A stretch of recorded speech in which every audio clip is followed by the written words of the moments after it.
Africa के तपते हुए सवाना की धरती, सुनहरी धूल, जलती हुई हवाएं और जीवन की बुनियाद संघर्ष। इसी बेदर्द जंगल में जन्म लेते हैं दो शेर के बच्चे। मां की आंखों में उम्मीद और आसपास की दुनिया में खतरा। इन दोनों शावकों के नाम रखे जाते हैं अर्जुन और वीर। जिस दिन ये पैदा हुए, पूरा जंगल गर्जना से भर उठा। शेरों के साम्राज्य को दो वारिस मिल चुके थे। बचपन खुशियों में बीता। अर्जुन और वीर, दो जिस्म पर एक जान। कभी एक दूसरे की पूंछ पकड़कर दौड़ते, कभी शिकार सीखने में मां के पीछे पीछे चलते। अर्जुन ताकतवर और चंचल, तो वीर शांत और समझदार। पर भले ही स्वभाव अलग हों, दिल में सिर्फ एक रिश्ता था, भाई का। लेकिन जंगल में बचपन ज्यादा समय नहीं टिकता। शेरों का हर दिन परीक्षा है, हर रात एक चुनौती। धीरे धीरे दोनों बड़े हुए, उस उम्र में पहुंचे जहां शेर अपने झुंड की जिम्मेदारी लेते हैं। और यहीं से बदलती है कहानी। साम्राज्य का राजा, बूढ़ा नरशेर, अब आखिरी सांसें ले चुका था। उसकी मौत के साथ शक्ति का संतुलन डगमगाया। पूरा जंगल इंतजार में था कि अगला राजा कौन बनेगा। हर दृष्टि अर्जुन और वीर पर थी। भाई अब प्रतिद्वंद्वी बन चुके थे। सवाना की गर्मी में हवा तक स्थिर थी जब दोनों भाइयों की आंखें पहली बार शक्ति के लिए टकराईं।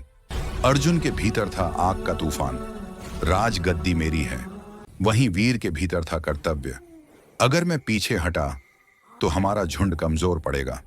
युद्ध अनिवार्य था, भाईचारा दिल में था, लेकिन सिंहासन दिमाग पर भारी पड़ चुका था।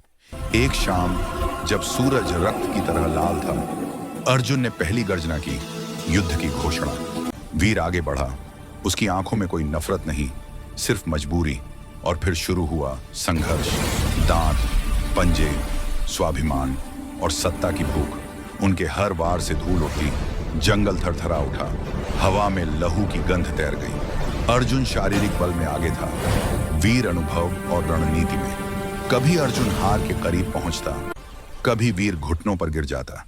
लेकिन अंत में किस्मत ने फैसला सुना दिया। एक जोरदार झटके के साथ अर्जुन ने वीर को जमीन पर गिरा दिया। उसका पंजा भाई के गले पर था, विजय बस एक सांस दूर। लेकिन उसी पल वीर ने होंठों पर हल्की मुस्कान लाई। वो मुस्कान नफरत की नहीं, विदा की थी। वीर ने धीरे से सिर मोड़ा और युद्ध से हट गया। उसे साम्राज्य नहीं, अपने भाई की जीत चाहिए थी। वीर दूर चलता चला गया, थका हुआ, जख्मी, लेकिन दिल में शांति लिए। अर्जुन विजेता था, जंगल में गर्जना उसकी थी, सिंहासन उसका था। लेकिन जीत के बाद भी वह चुप खड़ा रहा। उसकी आंखों में खुशी नहीं, खालीपन था। राजा बनकर भी वह अकेला हो चुका था। जिस भाई के साथ शिकार करना था, राज करना था, वही भाई अब आसमान के किसी कोने में था, अमावस की तरह गुमशुदा। महीने बीते, ऋतु बदली, अर्जुन राजा की तरह जिया, पर हर रात उसकी गर्जना जंगल में गूंजती। ऐसी गर्जना जिसमें जीत नहीं, दर्द था। वह आज भी शेर है, आज भी राजा है, पर आज भी खोज में है उस भाई की जिससे वो लड़ना नहीं चाहता था, सिर्फ जीना चाहता था। और यही है जंगल का सच। सत्ता, ताकत, राजगद्दी सब मायने रखती है, लेकिन इन सब के आगे एक रिश्ता हार जाता है। जंगल जीत की पूजा करता है, पर शेर का दिल भाई की याद में रोता है।